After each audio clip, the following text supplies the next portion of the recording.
Buenas noches, señora Gladys, ¿cómo está? ¿Cómo le va? Hola, hola, buenas noches. Bien, gracias a Dios, doctora. ¿Y usted qué más? Era mucho bien, gracias a Dios. Bienvenidos. Bienvenidos a Ah, todos. bueno, gracias.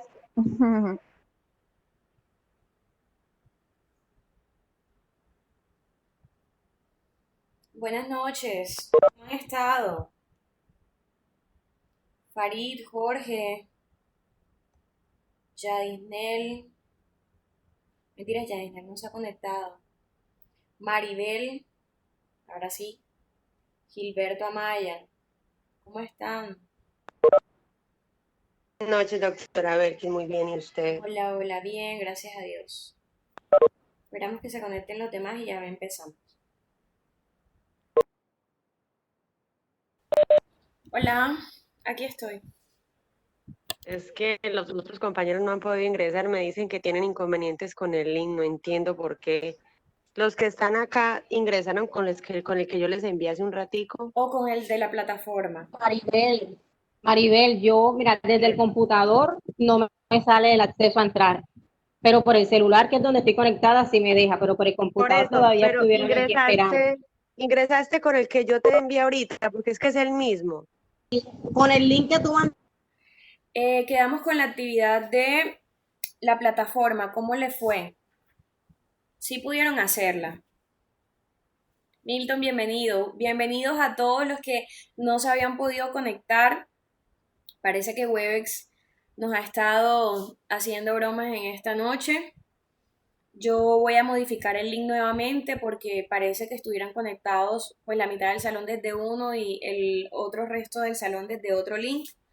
Pero bueno, igual todo tiene solución, simplemente hay que encontrársela. Listo.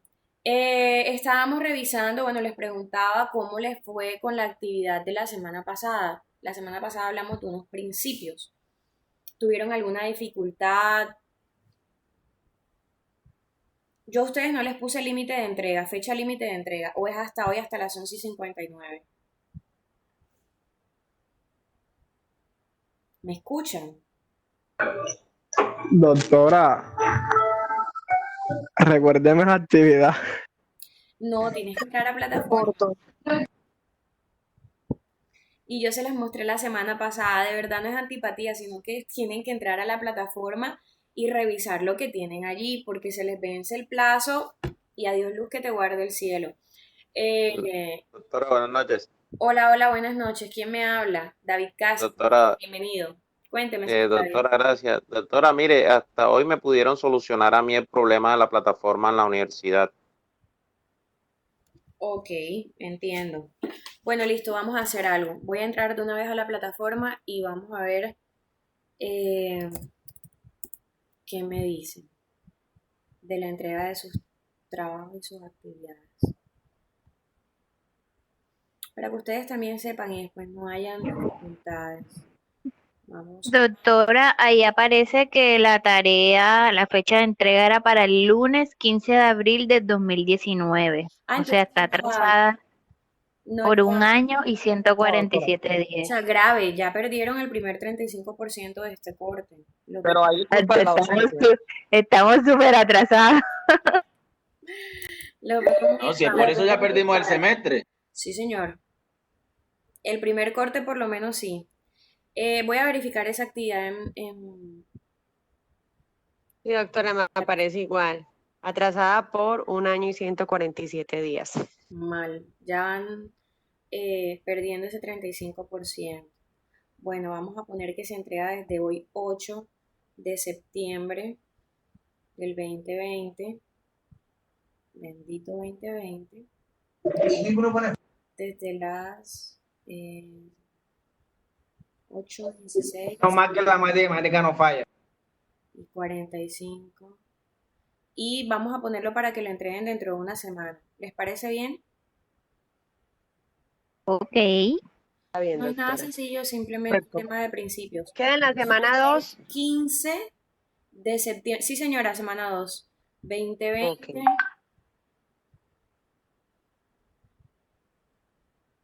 23 con 59. Tienen hasta las 11:59 del próximo Tiene que ser el 58. Del próximo martes 15 de septiembre del 2020, 23 con 59. Listo. Entonces, por favor, ingresen y me confirman que ya todo está ok. Les recuerdo que tiene que ser de manera individual también el cargue de la actividad.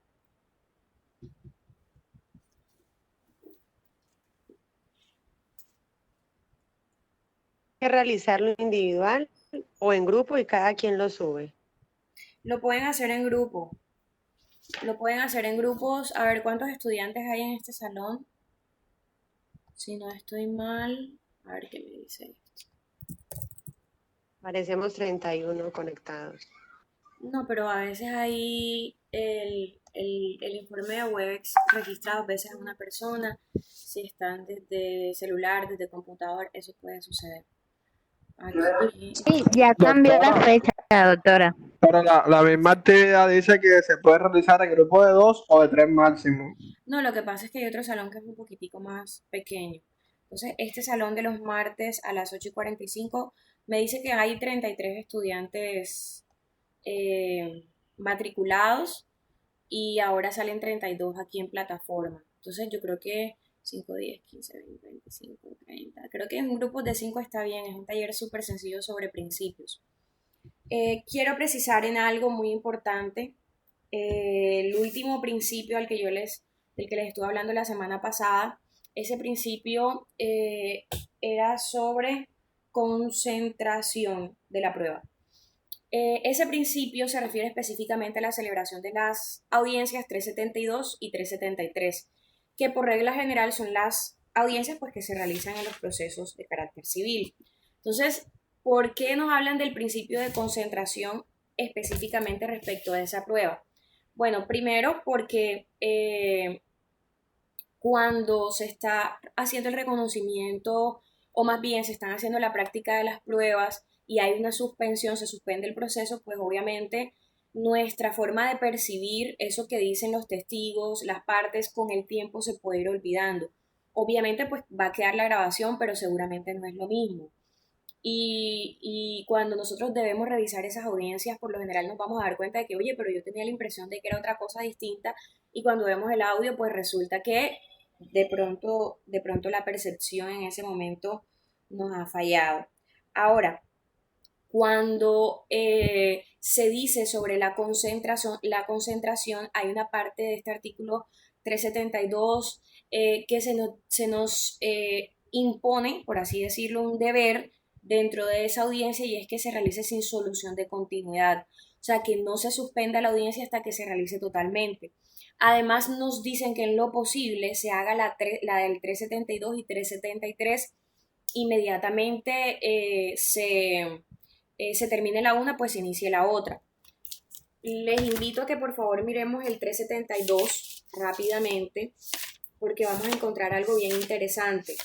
¿Cuándo va a realizarse la audiencia del 373? Bueno, cuando nos haga falta recaudar algunas pruebas o practicar algunas pruebas, o cuando una persona faltó a la audiencia, se excusó dentro del término que prescribe la ley, que en este caso son 3 días después de realizada la audiencia, y entonces el juez convoca una nueva audiencia del 373 para escuchar a esa parte que no pudo asistir. Entonces miren lo que nos dice en el parágrafo. Bueno, primeramente, en cuanto al tema de la prueba, quiero que tengan en cuenta algo. El numeral 9 del artículo 372 nos dice, bueno, ya cuando usted haya desarrollado todas las etapas del proceso, de la audiencia, perdón, va a poder pronunciar sus alegatos y posteriormente, hasta por 20 minutos, y posteriormente se va a dictar sentencia. ¿Qué sucede? Hay un artículo que es el 281 del inciso cuarto, se lo voy a parafrasear para que no tengamos que buscarlo ahora mismo.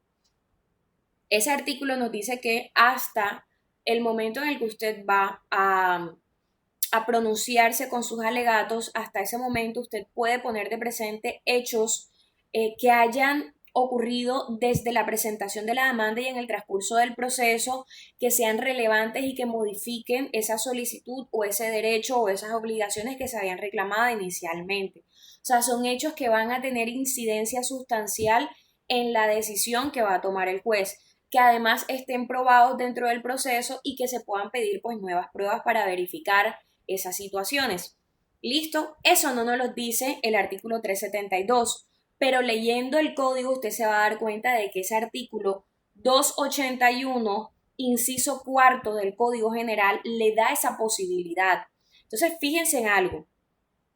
Hay una nueva oportunidad para que usted le cuente cosas al juez en sus alegatos y además se aporten pruebas, o sea, ratifique esos hechos con las pruebas que están dentro del proceso y que dan cuenta de esos hechos que usted quiere destacar en sus alegatos. Le está como cortando, no sé, entonces no entiendo muy bien, disculpe. ¿Alguien más tiene problema con la conexión? ¿Alguien más me escucha entrecortado? Yo le escucho bien. Miércale, Milton. Yo también le escucho, pero yo le escucho perfecto. Yo también. Bueno, parece que tienes problema, Milton. Entonces, no sé si te desconectas y te vuelves a conectar o te ubicas mejor, no sé.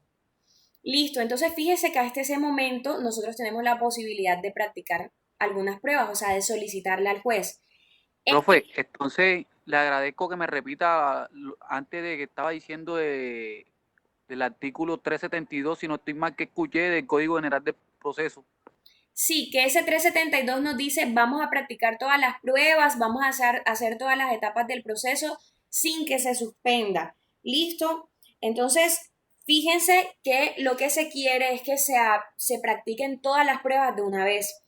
¿En qué momento vamos a tener que nosotros convocar a esa 373? Porque la 372 nos trae todas las etapas de la audiencia. ¿Cuándo vamos a tener que hacer esa 373?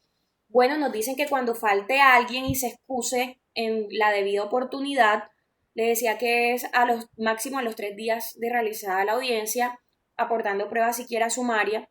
Y además, fíjense que se da la posibilidad de que en la exposición de los alegatos, ¿cierto?, podamos nosotros tener la necesidad de solicitar algunas pruebas porque han ocurrido unos hechos desde la presentación de la demanda o desde la contestación hasta la fecha en que se ha hecho la audiencia, han ocurrido hechos que son relevantes para decretar o declarar el derecho sustancial que nos convoca dentro del proceso.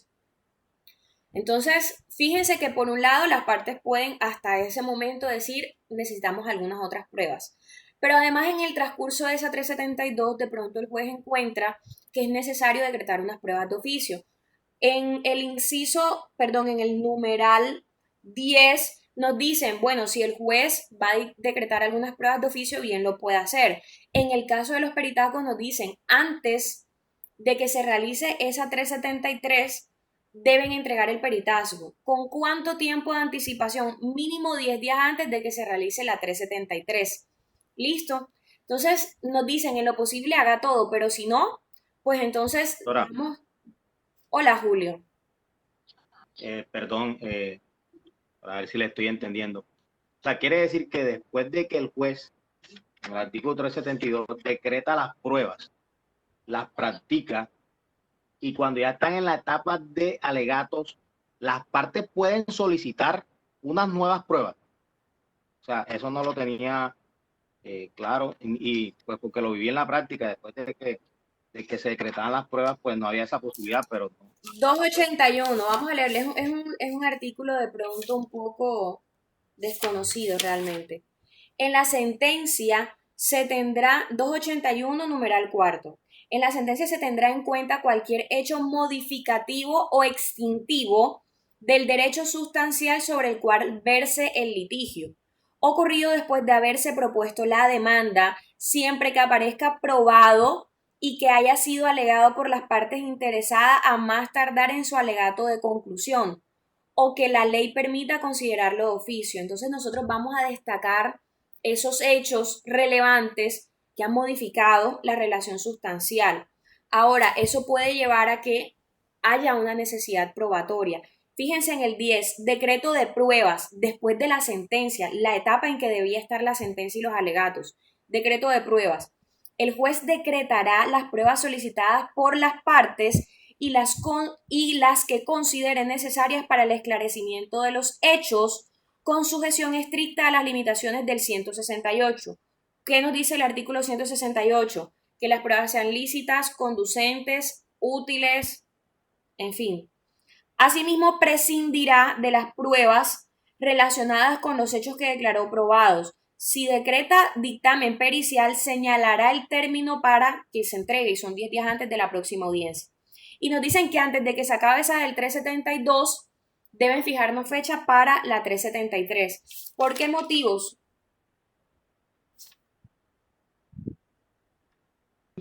Eso lo del peritaco que usted dice, ¿en qué artículo es, qué inciso, qué numeral? Numeral 10, numeral 10.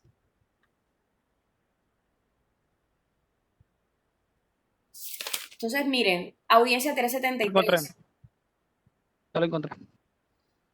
Audiencia, instrucción y juzgamiento, artículo 373. ¿Cuándo se va a hacer esta audiencia? Fíjense. Dice, para la audiencia de instrucción y juzgamiento se observarán las siguientes reglas. En la fecha y hora señaladas para la audiencia, el juez deberá disponer del tiempo suficiente para practicar todas las pruebas decretadas, oír los alegatos de las partes y, en su caso, proferir sentencia, como si fuera una continuación, ¿cierto?, de la anterior. Pero ojo con esto. Numeral segundo, van a darle uso de la palabra a la persona que no pudo asistir, ¿cierto? Se va a practicar el interrogatorio de parte. Tercero, a continuación el juez requerirá a las partes y a sus apoderados para que determinen los hechos en los que están de acuerdo y que fueran susceptibles de prueba de confesión. Fijará nuevamente, porque miren que ya se había hecho en la otra audiencia, fijará nuevamente el objeto del litigio precisando los hechos que considera demostrados y rechazará las pruebas decretadas en la audiencia inicial que estime innecesarias. Ahora, va a practicar las demás pruebas de la siguiente manera. Practicará el interrogatorio a los peritos que hayan sido citados a la audiencia de oficio a solicitud de parte. Recibirá la declaración de los testigos que se encuentren presentes y prescindirá de los demás. Practicará la exhibición de documentos y las demás pruebas que hubieran sido decretadas. Practicadas las pruebas, se oirán los alegatos de las partes, primero del demandante, luego del demandado, por 20 minutos, luego se profiere sentencia. ¿Listo? Entonces, miren esta situación. En lo posible, ese principio le dice, haga todo de una vez en una sola audiencia. Pero en caso de que no se pueda y se presenten estas anomalías, vámonos a la 373. ¿Listo? No, disculpe, esas pruebas de confesión son las que inmediatamente aportan en su momento de buena fe o a qué se refiere eso, por favor. Bueno, la confesión hace referencia a una manifestación que hace la parte que le resulta adversa y que el juez así lo llega a considerar, pero la manifestación no puede ser hecha por cualquiera. ¿Listo? Espérense que demos el medio probatorio, pero lo que nos quiere decir esto es, buena pregunta Roxana, te felicito. ¿Qué sucede si el demandante no va a la audiencia? Y de eso se nos habla en el 372. Si el demandante no va a la audiencia, se entienden como ciertos los hechos que sustentan las excepciones que propuso el demandado. Pero si el demandado es el que no va, entonces se tienen como cierto los hechos que manifestó el demandante en su demanda y que eran susceptibles de confesión. ¿Vale? Entonces, en esa 372 se nos hablan de 3 consecuencias frente a la inasistencia. ¿Vale? En el artículo 372 se nos dicen, miren esto. Disculpe. Señor. En ese sentido, independientemente que vaya el abogado, tiene que ir obligatoriamente la parte demandante. El código nos dice que si va la parte y no va el apoderado, la audiencia se hace. Si va el apoderado y la parte no va, la audiencia se hace. Porque ese mismo artículo nos dice que el apoderado tiene facultades para conciliar, para confesar y para disponer del objeto del litigio. Así lo dice el artículo 372. Numeral entonces, segundo, inciso la, tercero. la pregunta es la siguiente, entonces, o sea, si el abogado asiste a la audiencia y, La parte no va. y la parte no va, entonces sancionarán a la parte demandante por no asistir. La sancionan si no se excusa dentro de los 3 días que dice la ley después de que se hace la audiencia. Es más, si no va ni el demandante ni el apoderado, la audiencia se hace. Sí se hace. Con el demandado nada más. Y si se excusan dentro del término legal, entonces deben fijar nueva fecha para que se escuche el interrogatorio y las demás cosas que ya nosotros veníamos analizando. Volvemos al tema de la prueba. Este 372 nos dice en el inciso 1, 2, 3 del numeral tercero. Dice la justificación que pretenda hacer valer las partes con posterioridad a la realización de la audiencia. O sea, estoy parafraseando. Nos dicen, solo se van a presentar, o sea, se van a tener como válidas las que se presenten dentro de los 3 días siguientes después de que se hizo la audiencia, ¿vale? Y nos dicen que solamente se puede alegar fuerza mayor, caso fortuito. Y además nos hablan de 3 clases de consecuencias. Consecuencias procesales, consecuencias probatorias y consecuencias pecuniarias. Las procesales, pues en cuanto a que obviamente quedará demostrado dentro del proceso que hay etapas, actuaciones que no se hicieron. Las probatorias, que consisten en eso que yo les acabo de contar. Si el demandante no va, vamos a atender lo que decía la contestación de la demanda.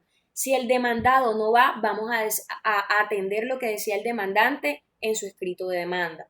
¿Listo? Que sean hechos susceptibles de confesión. Eso nos lo dice el numeral cuarto. Consecuencias de la inasistencia. ¿Listo? Entonces, fíjense la importancia de que nosotros podamos reconocer qué es lo que pasa en una audiencia cuando vamos y cuando no vamos. Porque si estamos allí podemos proponer algunas situaciones, plantearle nuevos hechos al juez, incluso solicitarle pruebas si se llega a considerar necesario hasta ese momento, y ahí encontramos un fundamento, y eso muy poco se conoce, muy poco se da en la realidad, y el código sí lo permite. Listo, nosotros estamos estudiando este código porque es bastante novedoso. El código no tiene nada, realmente no tiene mucho tiempo, y miren todas las modificaciones que se ha venido con el tema de la virtualidad. Bien, entonces ese principio de concentración lo que nos dicen es haga todo en una sola audiencia, y ya pues encontraremos algunas situaciones en donde necesariamente vamos a tener que pues aplazar ciertas cosas para una nueva oportunidad.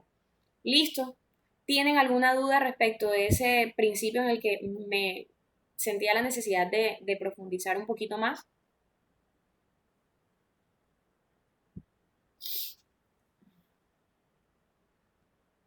La verdad que ese artículo, lo que es el 372 y el 373, que es más caro 1000 veces porque es bastante, tiene mucha información.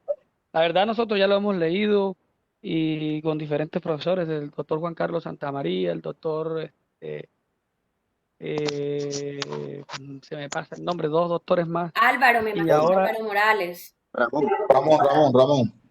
Ramón también, el doctor Ramón. Y en Y fin, lo habían muchos entendido doctores. de esa manera, le habían encontrado esos detalles. Pues doctora, como le digo, esto hay que leer. Hay que ser muy Yo curioso. pensaba, Ese código tiene mucho todavía por mucha arandela. contarnos. Julio Padilla, doctora, a mí me sigue quedando la duda en la parte de que la audiencia. ¿Encontraste el artículo, el inciso que yo te conté, Julio? Es que sí. Profesora, el artículo que inicialmente usted estaba diciendo en el decreto de pruebas, cuando ya el juez, cuando ya la persona está en los alegatos, ¿cuál es el artículo? 281 numeral cuarto. Perdón, inciso cuarto.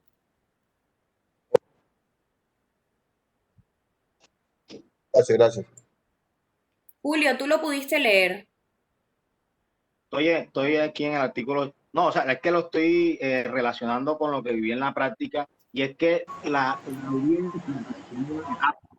Pamela, ¿tienes el micrófono abierto? Por favor, ciérralo. Cuando esas etapas se superan, ya no hay forma, por lo menos en la reforma de la demanda, un ejemplo. Hasta antes de fijación de fecha de audiencia. Ajá. Si en esa etapa procesal de la audiencia, la parte no reforma la demanda, de pronto tratando de meter un testigo nuevo o cambiando un testigo que ya estaba por otro, si ella no hace esa reforma en ese momento y se pasa esa etapa procesal, ya el juez no le va a permitir que lo haga en otra etapa. Entonces, por eso que me queda la duda. Después que el juez decreta las pruebas que ya están dentro del proceso, o sea, me queda la duda de que el abogado pueda, ya en la parte de alegatos de conclusión, incluir nuevas pruebas dentro del proceso. Que el juez lo haga de oficio, pues sí lo he visto y lo vi muchas veces, que el juez necesitaba unas pruebas para poder, pues, definir el caso o concluir con el caso. Él lo decretaba de oficio, pero que una de las partes pueda, en la parte de los alegatos, hacerlo, pues no lo sabía. Me estoy enterando hasta el momento. Doctora, Sí. doctora, disculpe, le habla Jorge Santana. Doctora, ¿se podría hablar de pruebas sobrevinientes? O sea, algo de vital importancia para que le dé un cambio, un viro al proceso. ¿Se podría decir de esa forma? Sí, yo O sea, tiene que ser tendría que ser algo de vital importancia, que de convicción o de vital trascendencia, le dé un viro al proceso. Y eso es lo que yo logro entender. No sé si estoy errado o no. Es un artículo realmente escondido porque donde está ubicado se nos habla sobre todo de la sentencia, si no estoy mal. Se está haciendo referencia a la sentencia, a la congruencia que debe tener la sentencia con lo que se dice dentro del proceso. Pero sí, es bastante interesante. Yo quisiera que ustedes de verdad se tomaran el tiempo de leerlo, hagamos la consulta, vamos a hacerlo, vamos a analizar esa parte y vamos a ver entonces qué es lo que nos quiere decir, si no es lo que yo les estoy contando. Vamos a hacer el ejercicio. Porque les digo, de verdad, la forma de interpretar el código cambia todo el tiempo. Yo les he contado que a mí en audiencia hay cosas que me valen en una y en otras no las quieren valer. Y hay muchas situaciones en cuanto a la presentación de los recursos que ha cambiado, en cuanto a las pruebas solemnes que no, pues ahora vamos a hablar de todo eso. Señor Félix, creo que me iba a decir algo. La ley 1564, profesora. Ajá. El artículo 284. 281, inciso cuarto. 281. Sí. Parece que han encontrado un tesoro. Mira, en la misma audiencia usted puede presentar documentos que no había llegado antes. Cuando lleguemos al medio probatorio yo le voy a decir cómo lo puede hacer. Ahora no. Ajá, señor Félix, lo encontraron. Bueno, Julio dice, el señor Félix, van a hacer una tesis de eso. Los continúa, por favor. Listo, empezamos con el tema formalmente, el tema de hoy. Profe, disculpe que le quite. Profe, pero, o sea, o sea, lo que yo conozco, sabe que a mí me gusta el derecho penal bastante. Tiene que ser de pronto una prueba que se dio después o que se dio a conocer, porque si de pronto es malintencionada de parte de la, valga la redundancia, la parte que la alega, de pronto lo dejó por ahí escondido como un as bajo la manga. Yo pensaría que es algo que sería un actuar de mala fe, ¿no? De pronto una prueba que... Mucho cuidado porque estamos hablando de Código General del Proceso y ya ustedes saben, desde el artículo 1 del código dice a qué se le va a aplicar este código. Este código se le aplica a civil, familia, comercial y agrario. Y en lo que no regulen las otras jurisdicciones se aplicará este. Pero siempre con área de derecho, porque yo no voy a decir que penal hace parte de otra jurisdicción, no, penal está en la ordinaria. Pero si otra área del derecho tiene un procedimiento establecido, ¿cierto? No podemos perderlo de vista. Vamos a aplicar lo que no aparezca en ese procedimiento. Ahí es cuando entra este código. ¿Listo? O sea, estoy tratando de entender de pronto el parrafito porque, o sea, lo que dice Julio, lo que dice Julio es importante, porque si ya decretaron pruebas, practicaron pruebas y va a salir una cuestión a lo último, no, ven acá, que le dio el cambio al proceso y uno dice, ¿y Miren esta esto, vaina qué? Así es, está profe. declarando un testigo. Mi testigo, Doctora, a mí se me disculpe, olvidó entregar un documento hasta ahora también me fundamental. desayuno, hasta ahora también me desayuno lo que dijo, lo que comentó Julio, pero hay, toca investigar bien. Sí, hagan la consulta, no hay ningún problema. Miren esto. Lo que entiendo Doctora, pero entiendo en ese, perdón, yo pensaría que de pronto en cierta parte le doy la razón a Santana. Pues, ¿en qué forma? En que esta prueba, siempre que una prueba se allegue finalizando en medio de un proceso, es porque tiene que ser de vital importancia para el fallo definitivo. Entonces me imagino que debe ser alguna prueba, ya para que esta llegue en ese momento es decisiva. Me imagino que debe ser en esta circunstancia que es la forma en la que se puede aportar, pensaría yo. Esto tiene mucho debate porque más allá de que sea una prueba decisiva o no, ¿en dónde queda el principio de contradicción? O sea, ¿cómo en último momento va a aparecer una prueba así como así y ya, me tumbó el proceso y me lo volteó? Mucho cuidado, o sea, esto es de mucha delicadeza, pero yo les digo, se le debe dar prioridad en este caso a las normas procesales del derecho penal, si es el caso que ustedes quieren plantear. Porque yo les digo, esto es específico para 4 áreas del derecho: civil, familia, comercial y agrario. Dígame, señor Félix. Y última intervención. Bueno, y si ya pasada la primera instancia, que ya están en la segunda instancia, ahí sí no se puede aplicar esto, ¿no? Sí se pueden pedir pruebas en segunda instancia. En los medios de No, impugnación. pero o sea, por ejemplo, si uno tiene una prueba que no se aportó en su debido momento en la primera instancia, y ya cuando va Yo al le hago tribunal, una recomendación. Léase el artículo sobre la apelación de sentencias, porque allí dicen que dentro del término de ejecutoria del auto que admite el recurso de apelación se pueden pedir nuevas pruebas. Y allí nos dicen específicamente en qué casos se pueden pedir nuevas pruebas. Cuando no se practicaron y no fue culpa de la persona que la solicitó, o sea, fue diligente, pero no se pudo hacer, y trae otros casos. Entonces, esa parte deben revisarla bien. ¿Cuándo más? Cuando se verifique que no se pudo allegar la prueba por causa o por obra de la parte contraria, ocultó pruebas, eso también puede suceder. Entonces, hay distintas situaciones, pero fíjense que en segunda instancia también se pueden practicar pruebas. Sí se pueden practicar pruebas en segunda instancia. Julio Padilla.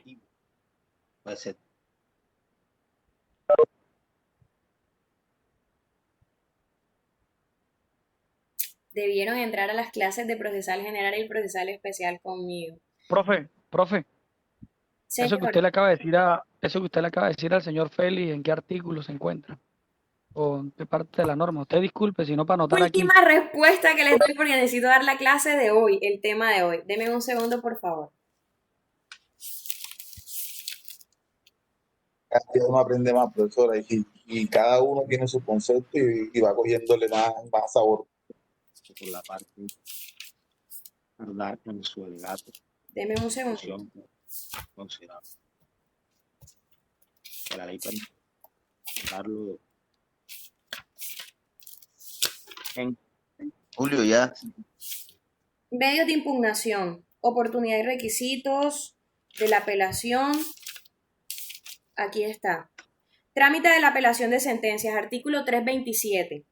Sin perjuicio de la facultad oficiosa de decretar, eso siempre lo tiene el juez, sea de primera o segunda instancia, de decretar pruebas, cuando se trata de apelación de sentencias dentro del término de ejecutoria del auto que admite la apelación, las partes podrán pedir la práctica de pruebas y el juez las decretará únicamente en los siguientes casos. Yo le dije, son casos muy puntuales. Primero, cuando las partes la pidan de común acuerdo. Segundo, cuando decretadas en primera instancia se dejaron de practicar sin culpa de la parte que la pidió. Esa fue la que yo les dije. Tercero, cuando verse sobre hechos ocurridos después de transcurrida la oportunidad para pedir pruebas en primera instancia, pero solamente para demostrarlos o desvirtuarlos. Se parece a lo que veíamos en el otro artículo, ¿verdad? En el 281. Y cuarto, cuando se trate de documentos que no pudieron aducirse en la primera instancia por fuerza mayor, caso fortuito o por obra de la parte contraria. Y quinto, con ellas se persigue desvirtuar los documentos de que trata el ordinal anterior. O sea, si yo quiero presentar unos documentos como prueba que no entregué en primera instancia por fuerza mayor, caso fortuito o por obra contraria de la parte, entonces la otra parte también tendrá la oportunidad de contradecir a través de unos medios probatorios esos nuevos documentos que se allegan. ¿La cogieron? Ejecutoría del auto que admite la apelación, el juez convocará audiencia de sustentación y fallo. Si decreta pruebas, estas se practicarán en la misma audiencia y a continuación se oirán las alegaciones de las partes y se dictará sentencia de conformidad con las reglas previstas en este código. El apelante deberá sujetar su alegación a desarrollar los argumentos expuestos ante el juez de primera instancia. Aunque hayan nuevas pruebas, sencillamente se debe mantener la congruencia entre los reparos que se hicieron frente a la sentencia de primera instancia y los que usted debe sustentar en la segunda. Eso no puede cambiar, pero miren que le dan otra oportunidad probatoria. En una audiencia de única instancia, si No hay solicitan... audiencia de única instancia, hay procesos de única instancia. Sí, cuénteme, perdón, los procesos de única instancia. Si a una persona le decretan una prueba, por favor, como yo les he preguntado varias veces, búsqueme por decir algo, búsqueme una carta donde demuestre que realmente a usted ese dinero se lo prestaron o un pagaré o algo. Y la persona en el momentico no lo tiene y como es de única instancia el proceso, le pueden dar el tiempo oportuno o la oportunidad para que rescate esa prueba y la demuestre. Puede suceder el caso, o si no lo demuestra enseguida, no es válida y queda. Carga de la prueba la tiene el demandante y la oportunidad para entregar esos documentos es en la demanda, a menos de que logre reformar la demanda, antes de que fijen fecha de audiencia. Ahora, en este caso tú me estás hablando de un proceso declarativo. Acuérdense que hay 4 clases de procesos: los declarativos, los ejecutivos, los de jurisdicción voluntaria, cambié el orden, los de liquidación y los de jurisdicción voluntaria.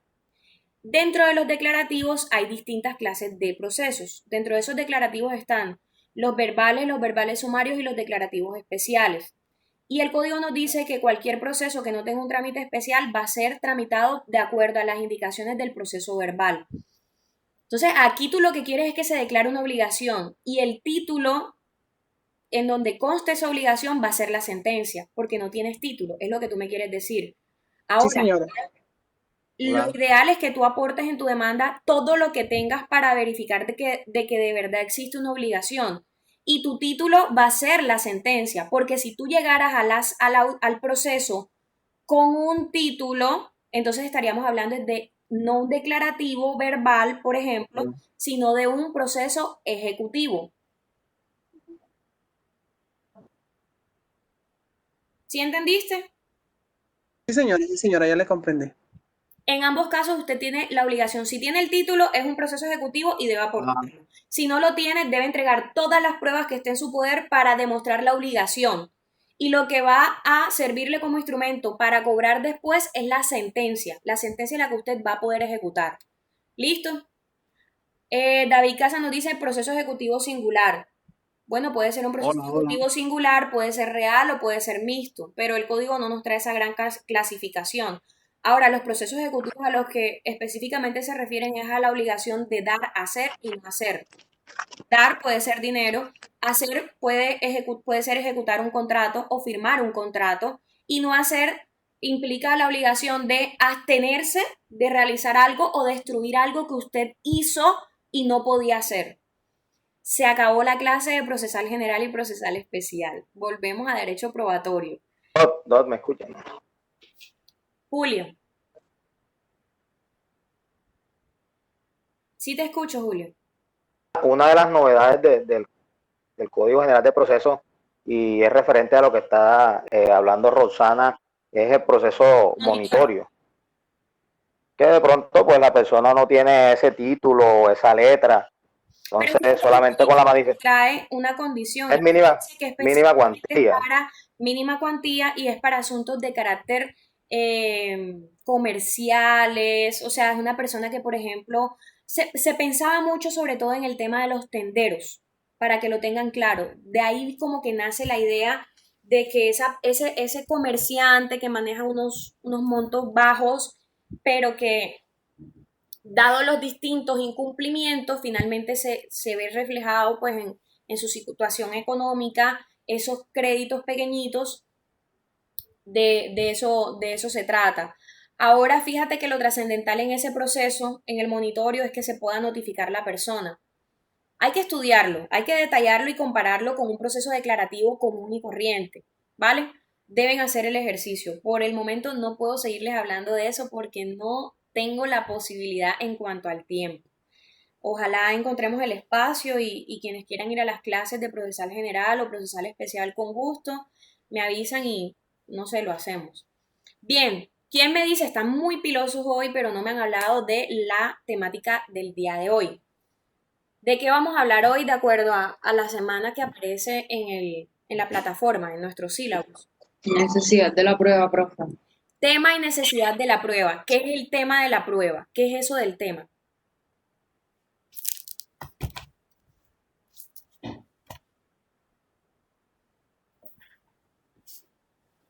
¿Qué es el tema de la prueba?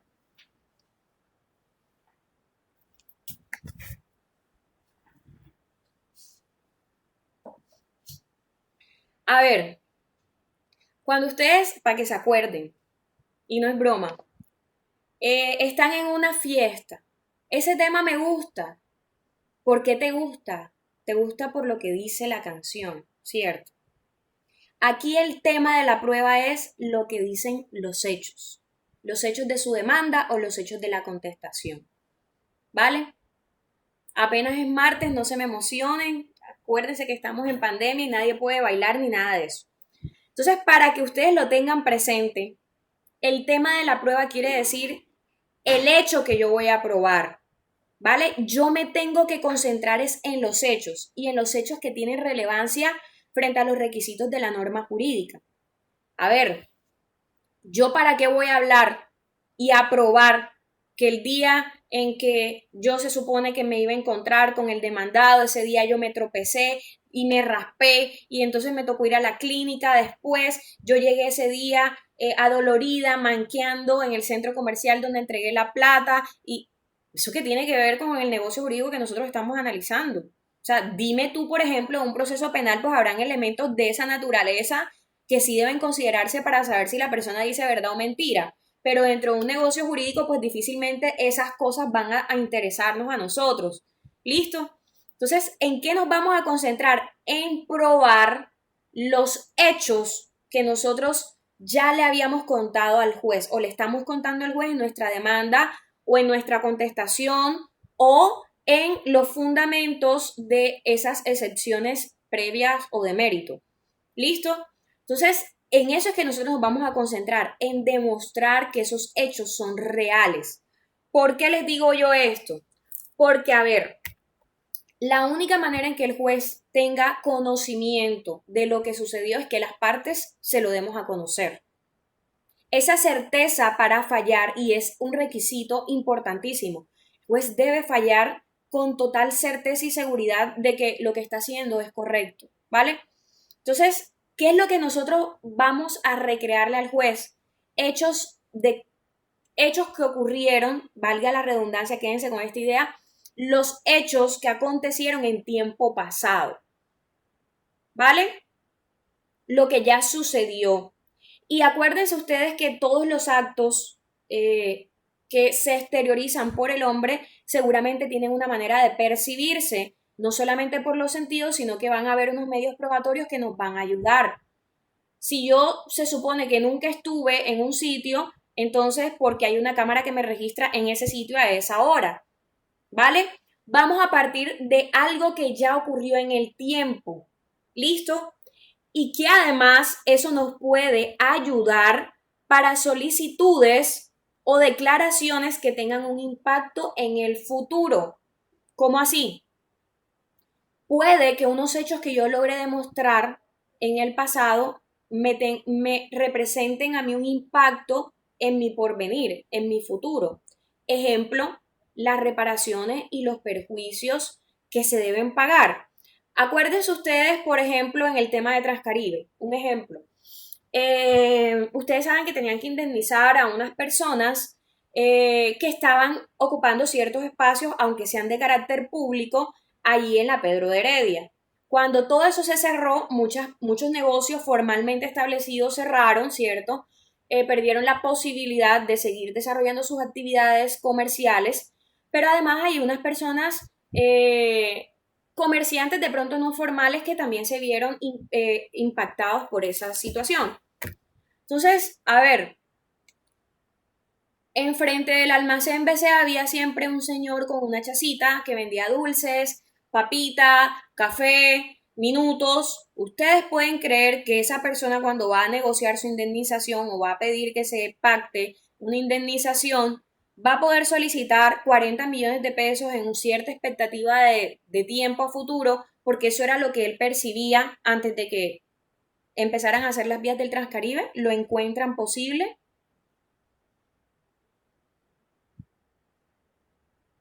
Eso es lo que considera que vale su indemnización, es su percepción.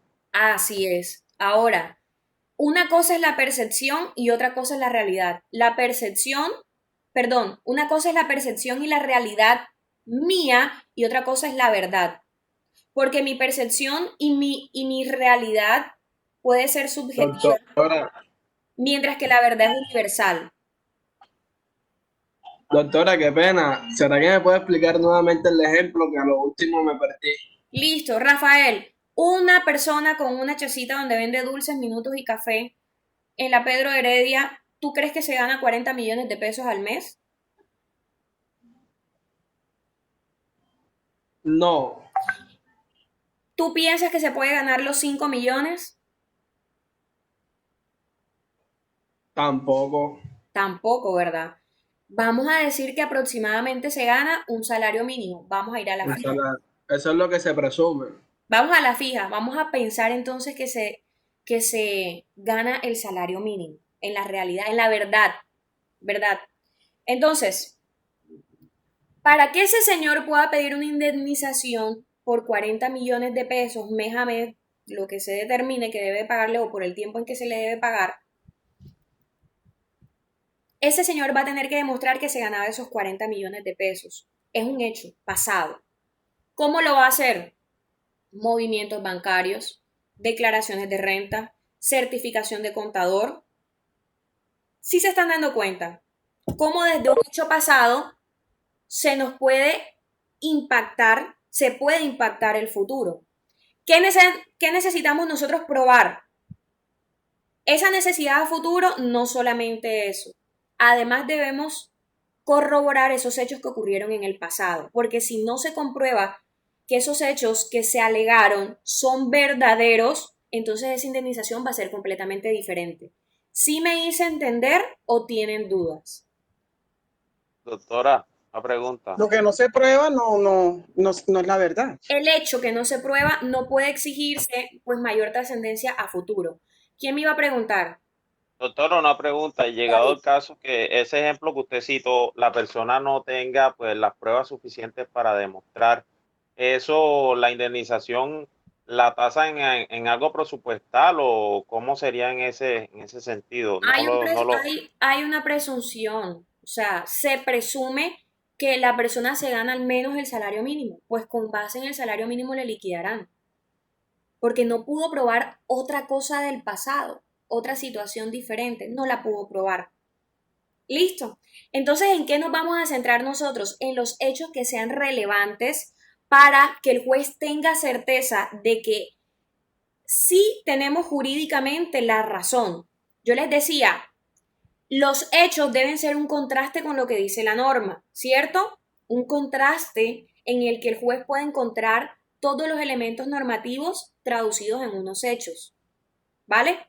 Pero además esa prueba debe tener congruencia con esos hechos, porque si usted me va a probar otra cosa, que usted viajó a Miami, eso que tiene que ver, si aquí lo que usted dice que está debiendo es otra cosa, eso no tiene nada que ver, ¿vale? Dependiendo de qué es lo que nosotros estamos señalando en nuestra demanda o en nuestra contestación. ¿Listo? Entonces, quiero que se queden con esa idea. ¿Cuál es el tema de la prueba? ¿Cuál es? Demostrar los hechos. Demostrar los hechos. Perfecto, Roxana. Ese es el tema de la prueba. Ahora, hay algo distinto, ¿cierto?, a lo que nosotros le llamamos el fin de la prueba. ¿Qué es lo que yo voy a hacer con esa prueba? Reconstruir. No. Eso es lo que yo voy a hacer desde el objeto. El objeto es construir los hechos. Demostrar. Demostrar. Ahora, demostrar los hechos. Demostrar, reconstruir esos hechos. Ese es el objeto de la prueba. La verdad. Decir, encontré estos hechos de manera verídica dentro del proceso. Ahora, cuando el juez dice, esto es verdad porque ya me lo demostraron, esto es verdad, esto es verdad, esto es verdad, ¿qué hace ese juez con todo eso?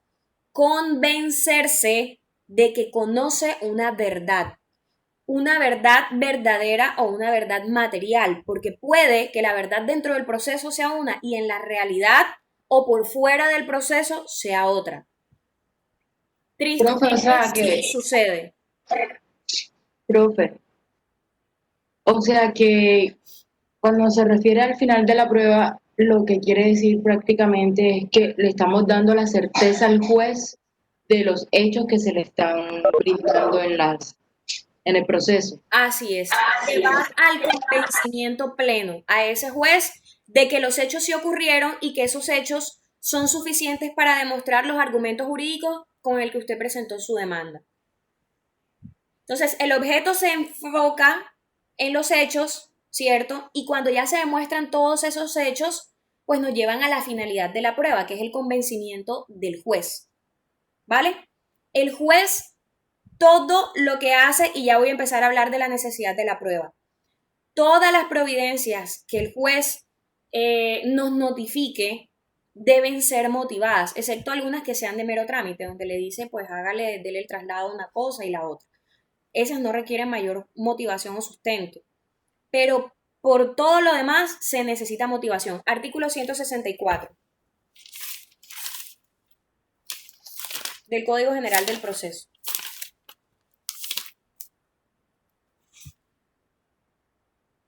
Eso es lo que nos queda de tiempo, 15 minutos.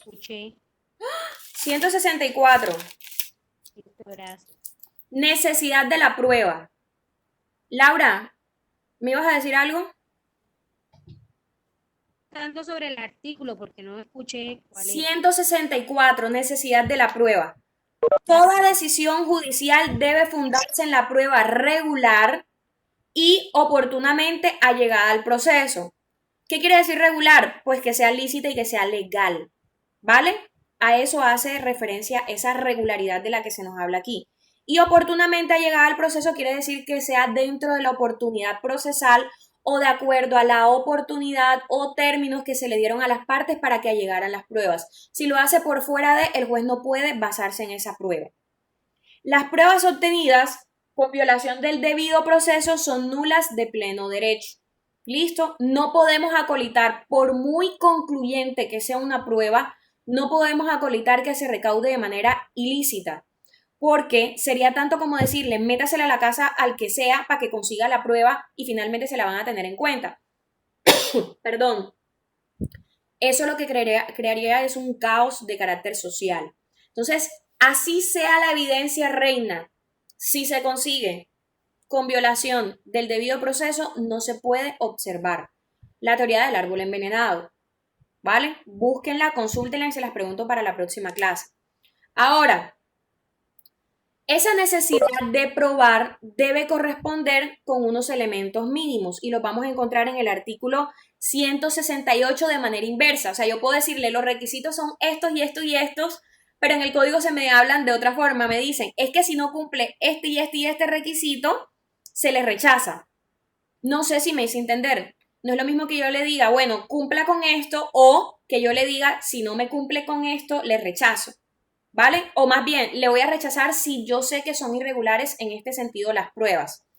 Entonces, fíjense en esto. El artículo para la aceptación de la prueba nos dice que el juez debe analizar ciertos elementos y si no los encuentra reunidos, las va a rechazar. ¿Vale? Nos dice, rechazo de plano. El juez rechazará mediante providencia motivada. Ahorita nos decían, hay dos elementos que se deben analizar. Uno, la regularidad, o sea, si la prueba es legal o es lícita, ¿cierto? Y por otro lado, si se aportó dentro de la oportunidad de vida. Entonces nos dicen, van a basarse la motivación ¿en qué? Precisamente en esas dos cosas de las que nos hablaba el otro artículo. Entonces, la prueba, a ver, el juez rechazará mediante prueba motivada, providencia motivada, perdón, las pruebas ilícitas, ya yo les he dicho cuáles son esas pruebas ilícitas, las pruebas notoriamente impertinentes, las inconducentes y las manifiestamente superfluas o inútiles. Entonces, miren esto, nos habla, aparte de la ilicitud, ¿cierto?, de una importancia de unos elementos que deben verificarse en la prueba. Si yo no los encuentro, no voy a decretarte la prueba. Entonces nos dicen, yo te voy a rechazar las pruebas que sean impertinentes. ¿De qué nos habla esa impertinencia? Bueno, que las pruebas deben guardar una relación muy especial con los hechos. Porque puede que un medio probatorio me aporte cierta información, pero no realmente lo que yo necesito saber de determinado hecho. ¿Listo? Aparte de eso, nos dicen conducencia. Mentiras. La conducencia es esa relación, ¿cierto? Pero la pertinencia, además de que guarde relación, es que se cumplan con las solemnidades mínimamente requeridas. Porque si no se cumplen en algunos casos con esas solemnidades, la prueba no nos va a servir. ¿Vale? Entonces, que sea conducente quiere decir que el medio probatorio sea idóneo. ¿Listo? Yo no puedo probar con una carta, por ejemplo, que yo no estuve o estuve en un sitio. No, usted podrá entregar una fotografía, podrá entregar un video, podrá entregar un testimonio, pero con la sola carta usted no va a poder demostrar nada. ¿Listo? A eso hace referencia la inconducencia.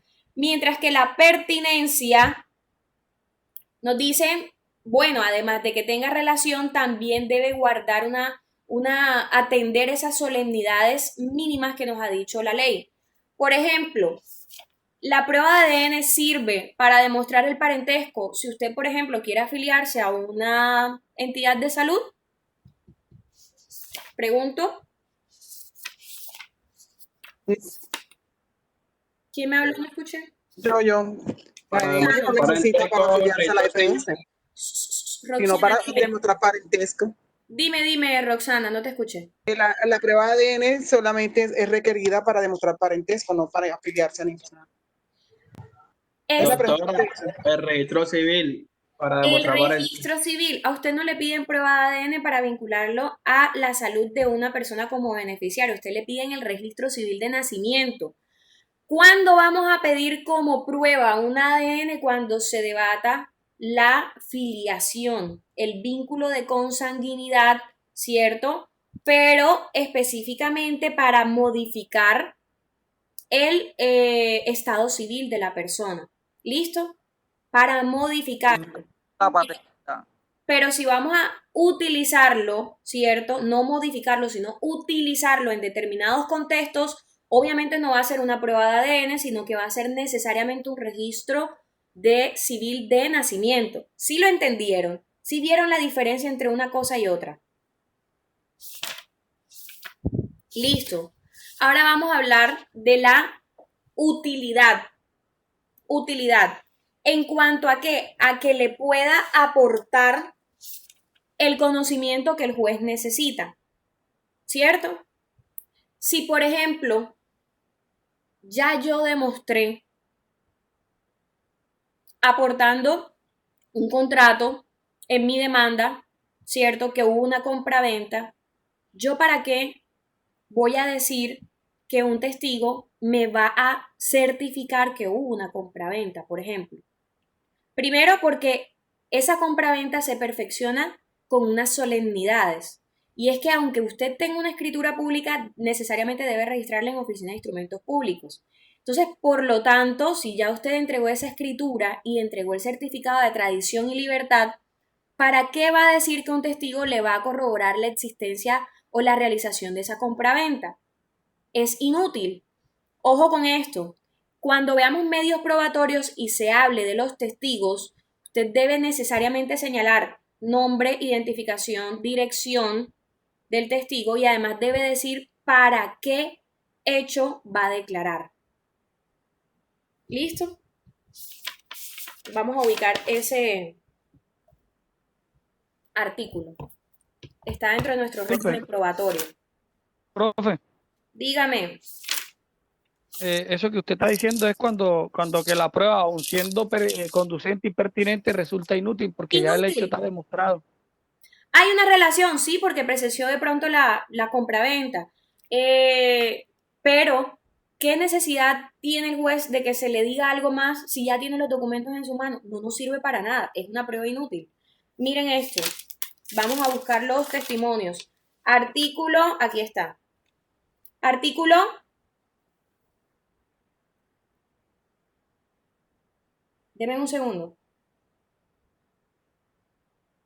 225. Miren esto. Limitaciones de la eficacia del testimonio. La prueba de testigos no podrá suplir el escrito que la ley exija como solemnidad para existencia o validez de un acto o contrato. El ejemplo que yo les acabo de poner. Ahora, para la solicitud de esa prueba. ¿Cómo? ¿Me escuchan? Yo no comprendí esa parte. Listo. El artículo, profe, que me dé el artículo. ¿El artículo fue ese? 225. Limitaciones de la eficacia del testimonio. La prueba del testigo no podrá suplir el escrito que la ley exija como solemnidad para la existencia o validez de un acto o contrato. Si un contrato de compra-venta se realiza, pues la solemnidad va a ser necesariamente ese certificado de tradición y libertad.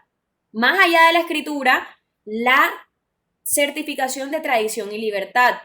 Porque puede que yo tenga una escritura, una copia de una escritura de una casa que ya yo vendí. A mí lo que me habla de que yo sigo siendo la titular es el certificado de tradición y libertad.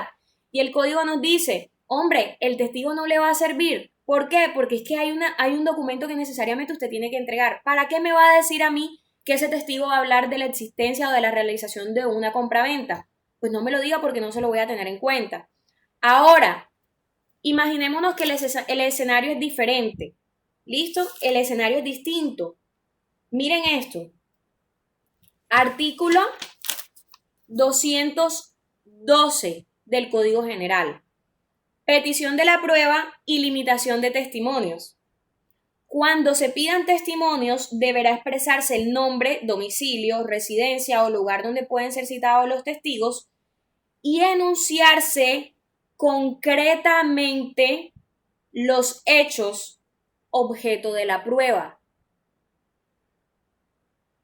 Una pregunta, si esos testimonios solamente se le colocan nombre y número de cédula, ¿pueden tacharlo? No es que los tachen, es que el juez no los puede decretar, porque miren lo que nos dicen en el 213. Si la petición reúne los requisitos indicados en el artículo precedente, el juez va a ordenar la práctica de la prueba del testimonio de la audiencia correspondiente. ¿Listo? Si no, entonces el juez necesariamente los va a rechazar. Pero quiero que se centren en más que conseguir el nombre, domicilio y todo esto, el artículo 212 lo que nos dice es, debe indicar de qué hecho va a hablar el testigo. Es lo que nos están diciendo. Miren, y enunciarse concretamente los hechos objeto de la prueba.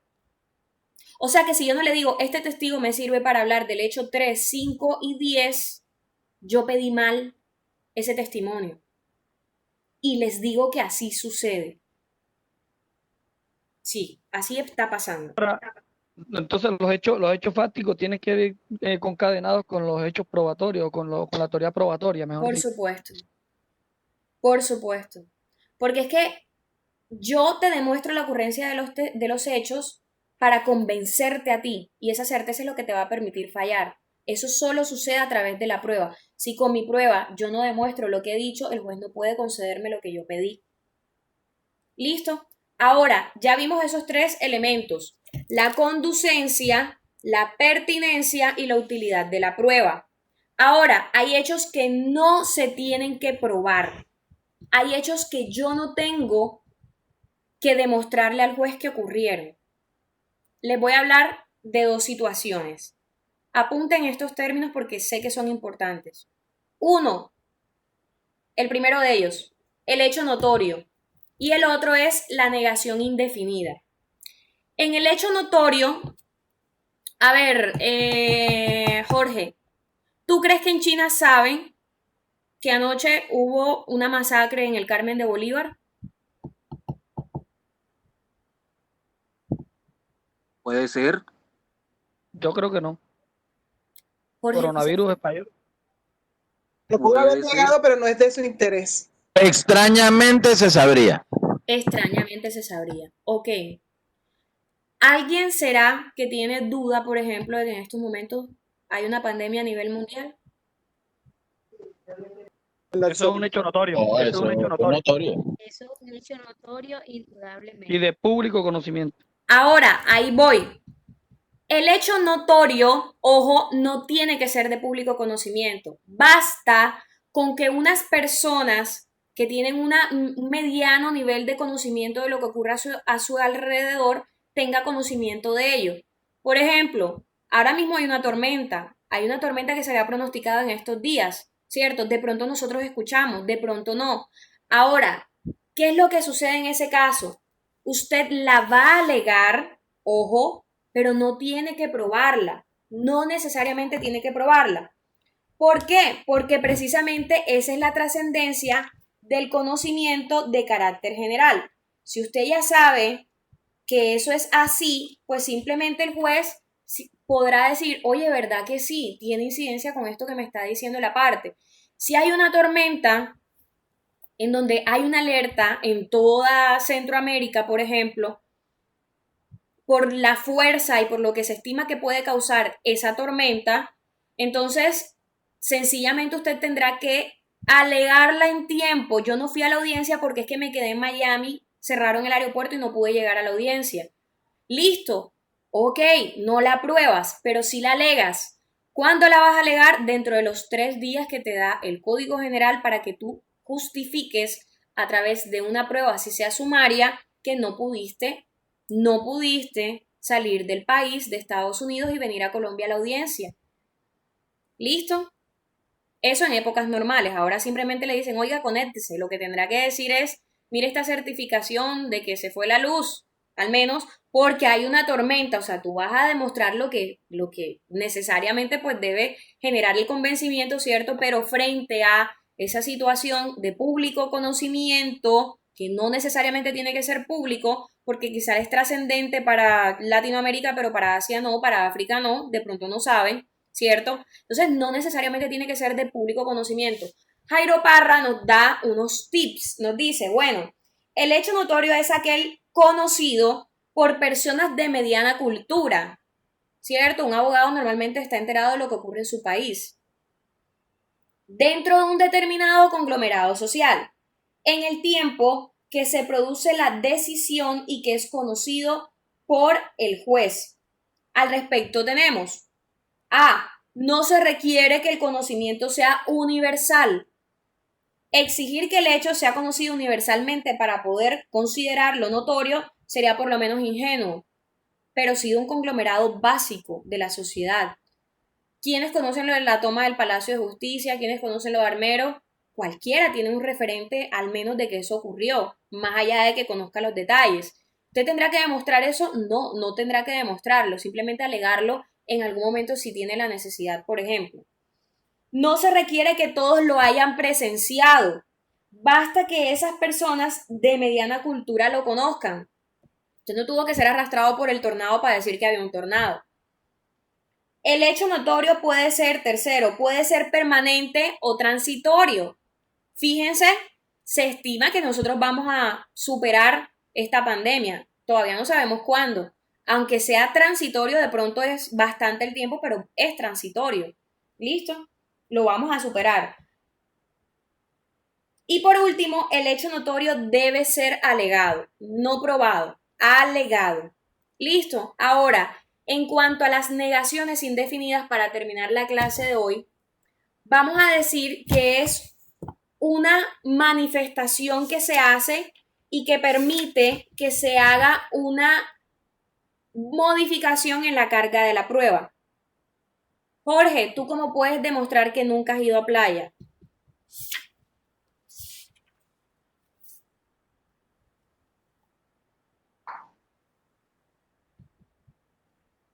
¿Cuándo exactamente, profe? ¿En ¿Cuándo pandemia? exactamente? Son dos cosas distintas. Listo. Pruébame que no fuiste a playa ayer. Estaba haciendo otra cosa. Estaba Otra en cosa. clase. ¿Y tienes Estaba evidencia trabajando. para todas esas cosas que tú hiciste? ¿Las Claro, un horario de 24 horas trabajo. del día de ayer? Claro. Claro. Las cámaras de la casa, profe. No vieron salir de la casa. Fantástico. Jorge, ¿tú cómo pruebas que nunca has ido a playa? ¿Cómo lo pruebas? Nunca, pues. Ahorita sería Queda difícil. difícil. Entonces ahí lo que sucede es que hay una variación en cuanto a la carga de la prueba, dice Hernán Fabio. Nos dice, Y si yo soy un campesino y vivo en el interior del país, puedes venir a playa. Yo he visto unos cachacos con medias en playa. Fútbol. Dice, en suma, el carácter de la negación indefinida desde el punto de vista jurídico no depende tanto de los límites de tiempo mayores o menores, sino de la posibilidad práctica, racional, de probar el hecho que ella implica. ¿Cómo vas a conseguirte una grabación de los 25 años que tienes de vida para demostrar que nunca has ido a playa? No vas a poder hacerlo. Entonces nos dicen, el carácter indefinido de la negación nunca, o la afirmación no requiere que las circunstancias de tiempo y espacio o una de estas sean absolutamente ilimitadas. Por el contrario, para estos efectos es igual que implique no haber ocurrido nunca o haber ocurrido siempre. Por ejemplo, yo siempre he vivido en Colombia. ¿Quién me puede demostrar a mí que yo vivía en otro país? Nadie. ¿Se dan cuenta? Entonces, lo que allí ocurre es que se traslade, ¿cierto?, la carga de la prueba. Doctora, inmigración no prueba eso. Ahí voy. Ahora, esa carga de la prueba se va a invertir. Se va a invertir y probablemente podremos echar mano de algunos elementos, ¿cierto? Pero debemos convencer al juez a través, a ver, ¿cómo usted prueba que se recibió un dinero si no hay grabación y no hay constancia de recibido de ese dinero firmado por la persona a la que se le debía entregar? Mira, y Milton te dice, puedes entrar de manera ilegal al país. No hay video, no hay foto, no hay registro de una constancia de recibido y tampoco hay testigos de cuando se entregó el dinero. Profe, una pregunta. No, Jorge, déjame un momentico, yo termino y ahora te dejo intervenir. O sea, a lo que voy es, esas negaciones indefinidas, lo que le dicen al juez es, yo no puedo demostrar que eso que dice el demandante no es cierto, pero como él está haciendo la afirmación, entonces que él demuestre lo que él dice. Si él dice que me pagó, él mínimamente debe tener o un testigo, o una foto, o una constancia de recibido, porque nadie le da plata a otra persona sin que al menos quede esa constancia, ¿cierto? La experiencia a nosotros nos los dice, ¿vale?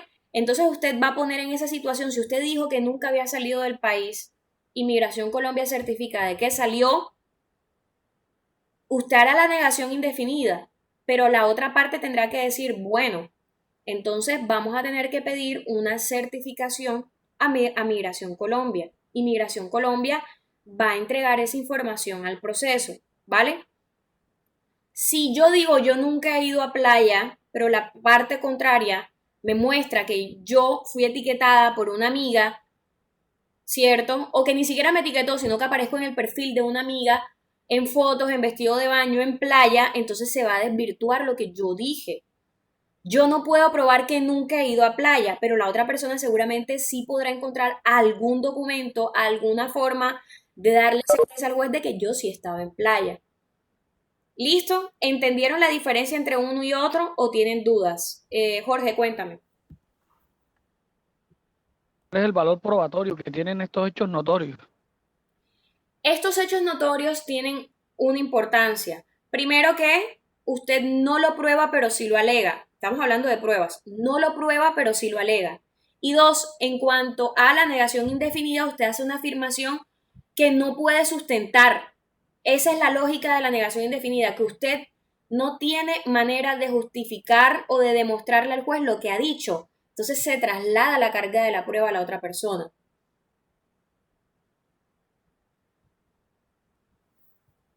La vaina, profe. ¿Listo? ¿Tienen alguna inquietud respecto a este tema? Interesante, pero me falta mucho tiempo. Profundizar. Tienen que revisar el tema antes de llegar a la clase, porque es de bastante detalle. Les recomiendo que consulten la biblioteca a ver si encuentran los textos que yo les he recomendado allí. Son libros bien interesantes. Ahora mismo yo manejo uno de Hernán Fabio y otro de Jairo Parra. El de Jairo Parra está súper viejito, pero me sirve para desarrollar los conceptos. Y Hernán Fabio, pues me habla específicamente de código general. Entonces, les recomiendo que se apoyen en cualquiera de los dos textos, sobre todo el de Hernán Fabio, que es un poco más actual, pero yo lo debato bastante en algunas cosas. Listo, chicos, dejamos hasta aquí por hoy. ¿Cómo se llaman los libros? Por eso la disculpen. Feliz noche, doctor. Final del proceso, pruebas. 2019, no se me vayan. Un minutico nada más, no se vayan. 2019 y está Manual de Derecho Probatorio de Jairo Parra, pero ese es viejito y yo lo tomo sobre todo para conceptos. Señores, se me olvidó decirles algo. Es que me cogieron a preguntas con la otra cosa del 372. Miren esto. Ahora lo del proyecto emprendedor. Sí, el proyecto emprendedor. Miren, el tema que nosotros vamos a desarrollar es sobre procesos ejecutivos. Necesito que por favor, como tarde el sábado, traten de estructurar un proyecto. Si no estoy mal, son máximo 15 personas por proyecto. Entonces, creería yo que deben estar organizándose en 2 o 3 equipos para plantear esos objetivos, ¿cierto? Y las actividades que van a desarrollar como proyecto emprendedor. Por ejemplo, ustedes pueden decir, vamos a enseñarle a los pequeños comerciantes cómo se diligencia una letra de cambio. Ejemplo, o sea, le estoy dando ideas locas para que tengan conciencia de cómo dejar constancia o evidencias frente a esas obligaciones que adquieren con ellos. ¿Listo? Vayan pensando porque el tema es sobre procesos ejecutivos, si no estoy mal. Entonces piensen en la importancia que tiene el título frente a esos procesos. ¿Listo? Maribel, si tienes alguna duda, por favor conversemos porque ya yo sé que es de noche. Por favor, los de consultorio jurídico, mañana vamos a dar inicio formalmente a las 8 de la mañana. Yo me voy a conectar desde las 7, pero dado que recibí los documentos hoy, he pasado en asesorías y clases, además, entonces por favor mañana nos conectamos a las 8. Un abrazo, bendiciones. Maribel, me recuerdas que te voy a precisar un poquito lo del tema de los proyectos, pero como tarde el sábado deben ser entregas. Bendiciones, hasta mañana, que descansen. Amén, igualmente. Bendiciones. Muchas gracias. Chao, bendiciones. Profesora, me dice que le recuerdo cuándo que me va a precisar. Mañana. Algunas cositas. ¿A qué hora? 9 de la mañana, 10 de la mañana está bien, ¿oíste? Ok.